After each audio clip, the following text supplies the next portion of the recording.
नमस्कार, सलाम और जूले। मैं हूं सोनम वांगचुक लद्दाख से। आप में से कुछ लोग हमें जानते होंगे हमारे शिक्षा सुधार के कामों के बारे में, या फिर पर्यावरण के काम में आइस स्तूपा, आर्टिफिशियल ग्लेशियर जैसे कामों के लिए, या फिर आई लिव सिंपली जैसे ग्लोबल मूवमेंट्स जो कि सादा जीवन अपनाकर क्लाइमेट चेंज को रोकने के लिए लोगों को प्रेरित करती है। मगर दोस्तों, आज मैं इन चीज़ों के बारे में नहीं बल्कि आप लोगों को एक बहुत ही ज़रूरी संदेश देने के लिए आया हूं, जो कि चीन और भारत के बीच अभी जो टकराव और तनाव की स्थिति बनी है, इसके बारे में आपकी क्या जिम्मेदारी है। मैं लद्दाख में हूं और आप देख रहे हैं सिंधु नदी को बहते हुए यहाँ, और वो जो पहाड़ियाँ हैं उनके पीछे नुब्रा और चांगथांग के वो इलाके हैं जहाँ पर ये तनाव बढ़ता जा रहा है। हज़ारों सैनिक वहाँ ले जाए जा चुके हैं। सुनने में आया है चीनी वायुसेना के जहाज़ भी वहाँ तैनात किए गए हैं, और 1 घंटे पहले भारतीय वायुसेना के जहाज़ भी मेरे ऊपर मंडरा रहे थे। सामान्यतः जब सीमा पर तनाव होता है तो हम आप जैसे नागरिक ये सोचकर सो जाते हैं रात को कि सैनिक इसका जवाब दे देंगे। मगर मैं आज आप लोगों को ये ज़रूरी बात बताना चाहता हूँ कि इस बार सिर्फ सैनिक जवाब नहीं, दो तरफा जवाब हो और उसमें नागरिक जवाब भी हो।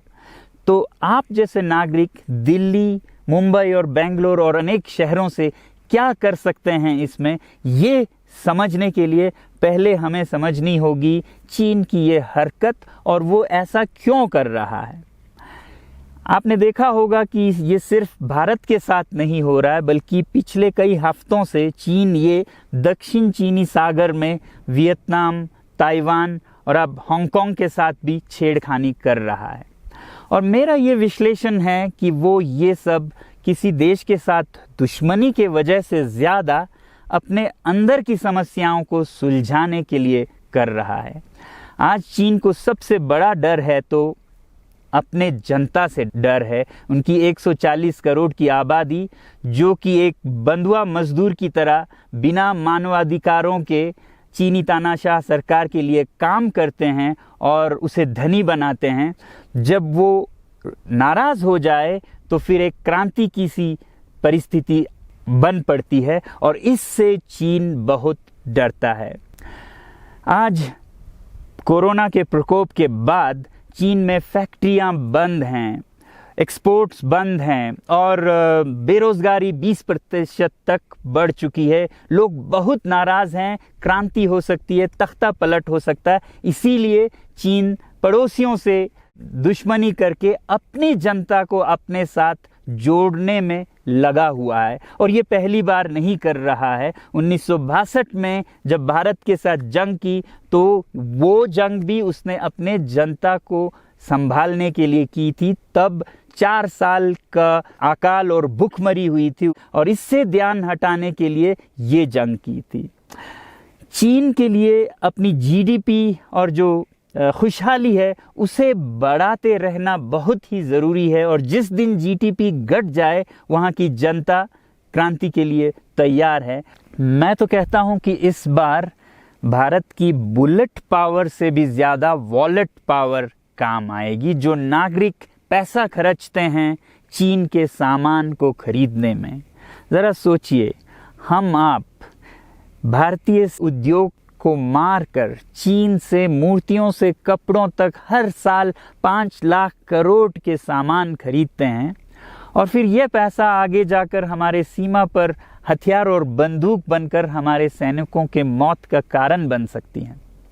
तो इसलिए अगर हमारे देश के 130 करोड़ लोग और 3 करोड़ जो भारतीय बाहर के देशों में हैं, सब मिलकर भारत में और बल्कि दुनिया भर में एक boycott made in China movement या अभियान शुरू करते हैं, तो आज दुनिया भर में चीन के प्रति रोष है।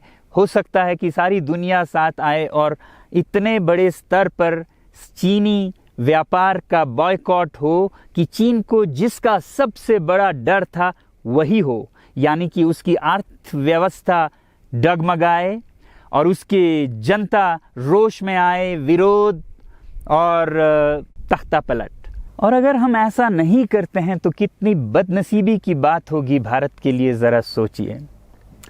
एक तरफ हमारे सेना सीमा पर जंग लड़ रही होगी और दूसरी तरफ हम आप चीनी सामान, मोबाइल से लेके कंप्यूटर्स, कपड़ों से लेके खिलौनों तक को खरीद कर उनकी सेना को पैसा भेज रहे होंगे, चीन की सेना को। ये तो हुई हार्डवेयर की बात। दूसरी तरफ हमारी युवा चीनी सॉफ्टवेयर, एप्स, गेम्स जैसे टिकटॉक, शेयरिट, इन सब में मस्त, उन्हें दूसरी तरफ से करोड़ों करोड़ों का पैसा भेज रहे होंगे। तो इसलिए बहुत ज़रूरी है कि हम एक नागरिक जवाब ज़रूर दें और इसे एक अभियान बनाएं, ग्लोबल मूवमेंट की तरह। ये बॉयकॉट मेड इन चाइना का जो अभियान है वो भारत के लिए भी एक वरदान साबित होगी। जैसा कि हमारे प्रधानमंत्री ने एक विजन हमें दिया था स्वावलंबन का, सेल्फ रिलायंस, वो तब हो सकता है जब हमारे अपने उद्योग फलें फूलें। और जब हम बॉयकॉट करते हैं इन सामान का तो अपने देश के उद्योग का, उत्पाद का हम प्रयोग करेंगे और उससे मजदूरों को रोजगारी मिलेगी और सारा देश खुशहाल होगा। बजट होगा कि हम और अच्छी तरह से टक्कर ले सकें सीमा पर भी। तो इसके लिए मैं आप लोगों से अपील करता हूं कि जहां तक ऐप्स और सॉफ्टवेयर की बात है तो हमारे युवाओं को एक हफ्ते में उन्हें अनइंस्टॉल करना चाहिए। Boycott made in China, software in a week and hardware in a year.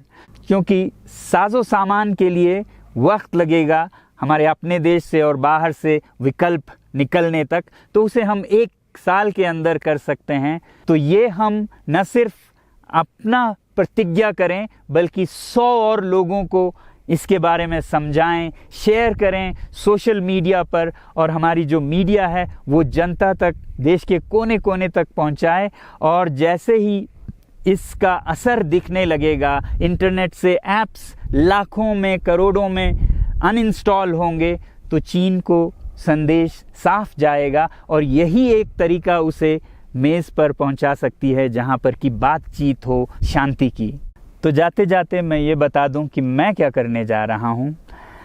इस फ़ोन पर जो भी चीनी ऐप्स हैं उन्हें तो मैं 1 हफ्ते में हटा रहा हूं, बल्कि ये फ़ोन जो कि चीन में बना है इसे भी मैं 1 हफ्ते में अपनी ज़िंदगी से अलग कर रहा हूं। और 1 साल के अंदर हर वो चीज़ जिस पे मेड इन चाइना लिखा है उसे ज़िंदगी से निकालने जा रहा हूं।